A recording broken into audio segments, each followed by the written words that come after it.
Le Brahman. Ô Brahman, lutte, endigue le courant de convoitise, écarte tout plaisir sensuel. Sachant déraciner les éléments de l'existence composée, tu connaîtras le nirvana, l'incomposé. Quand le Brahman est arrivé à la méditation et à la vision intérieure, toutes les entraves tombent alors, et il possède la connaissance conforme à la réalité. Celui pour qui il n'existe ni le subjectif, ni l'objectif, ni l'un ni l'autre, l'être sans crainte et sans entrave, je le considère un Brahman. Celui qui s'adonne à la méditation et qui est affranchi du désir, de l'amour de la vie et de l'illusion, qui est sans tache, qui a accompli son devoir, qui a atteint le but final, je le considère un Brahman. Le jour, le soleil brille. La nuit, la lune brille. En son armure, le guerrier rayonne. En méditation, le Brahman étincelle. Jour et nuit, sans arrêt, le Bouddha rayonne. L'homme qui a rejeté le mal, c'est un Brahman. Celui dont la conduite est disciplinée, c'est un moine. Et l'ascète est celui qui s'est purgé de ses impuretés. Qu'on ne frappe pas un Brahman, et que le Brahman, s'il est attaqué, ne riposte pas. Honte sur celui qui frappe un Brahman. Honte sur le Brahman qui retourne l'injure.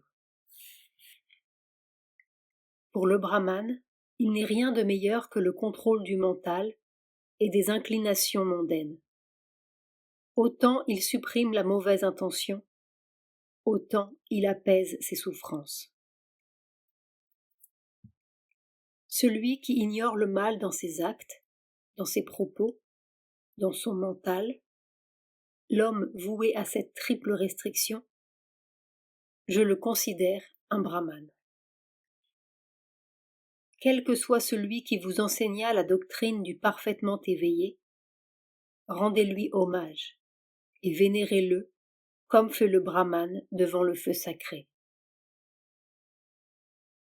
Ni les cheveux en torsade, ni la caste, ni la naissance ne font un Brahman. Celui en qui réside la vérité et la droiture, c'est un pur, c'est un vrai Brahman. Qu'importe tes cheveux en torsade, ô homme insensé. Qu'importe la peau d'antilope dont tu te revais. En toi se cache une jungle de passion. Tu n'as pas l'apparence de l'aménité. L'homme vêtu de haillons ramassés dans la poussière, qui est émacié et dont les veines sillonnent le corps, et qui médite solitaire dans la forêt, celui-là, je le considère un Brahman. Mais je n'appelle pas Brahman celui qui, bien que de souche brahmanique, est riche et arrogant. C'est celui qui ne possède rien, qui ne s'attache à rien, que je considère un Brahman.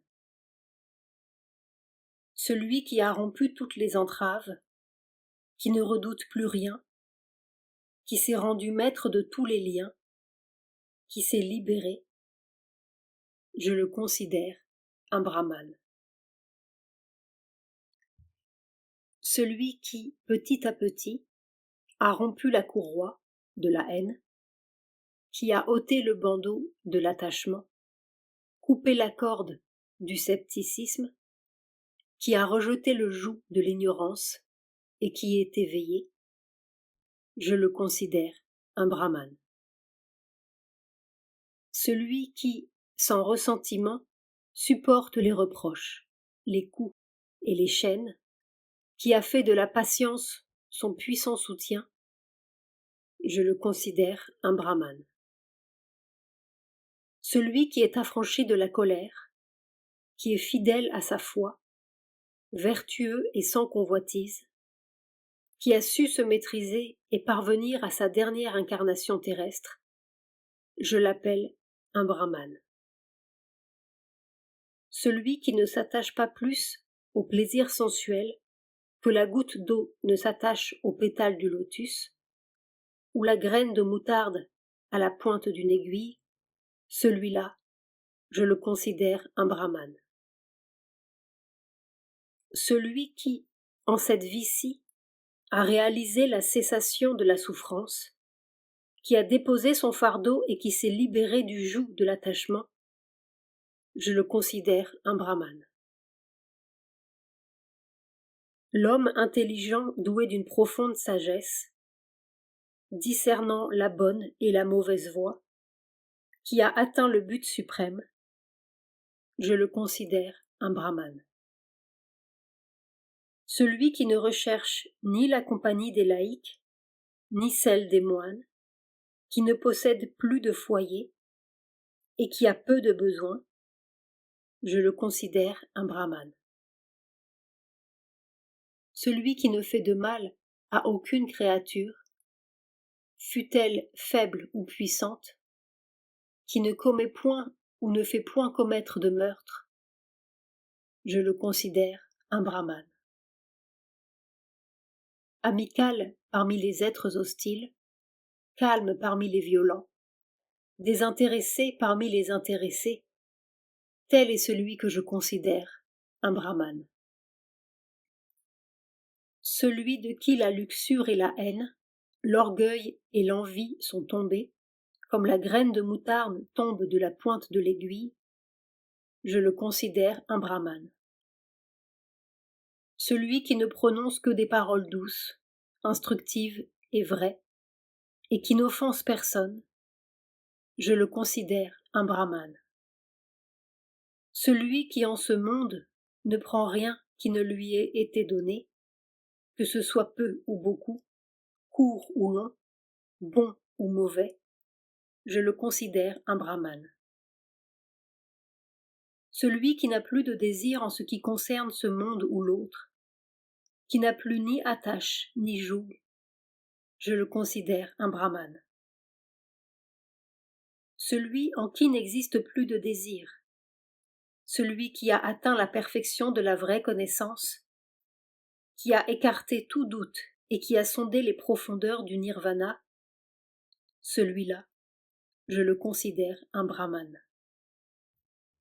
Celui qui a rompu en ce monde les liens du bien et du mal, et qui est exempt de tourments, de souillure et d'impureté, je le considère un brahmane. Celui qui, tel la lune, est sans tache, pur, clair et serein, et en qui la soif des désirs mondains a disparu, je le considère un brahmane. Celui qui a franchi le cercle des renaissances, ce sentier bourbeux, cette route épineuse, et qui est parvenu à l'autre rive, a donné à la méditation, dépourvu de désir, exempt de doute, détaché de tout et apaisé, je le considère un brahmane. Celui en qui toute luxure est consumée, qui, ayant renoncé à la vie mondaine, est devenu un sans-foyer menant la vie errante, je le considère un brahmane. Celui en qui toute convoitise est morte, car il s'est voué à la vie errante, et qui a tari la soif du devenir, je le considère un brahmane. Celui qui a rejeté tous les liens mondains, et qui même s'est libéré des liens célestes, qui s'est détaché de tout lien, je le considère un brahmane. Celui qui a mis de côté plaisir et déplaisir, qui est indifférent, qui s'est dégagé de tout attachement et de toute entrave, qui a conquis tous les mondes, ce héros, je le considère un brahmane. Celui qui possède la connaissance parfaite relative à la naissance et à la mort de tous les êtres, et qui est détaché de tout lien, est un bienheureux, un éveillé. Je le considère un brahmane. Celui dont l'état futur n'est connu ni des dieux, ni des demi-dieux, ni des mortels sans désir et sans souillure, et qui est devenu un méritant, je le considère un brahmane. Celui qui ne possède plus rien, ni passé, ni présent, ni futur, qui s'est libéré de tout, qui n'est plus attaché à rien au monde, celui-là, je le considère un brahmane. Le noble, l'excellent, le héros, le grand sage, le victorieux, l'impassible, le pur, l'éveillé, celui-là, je le considère un brahmane.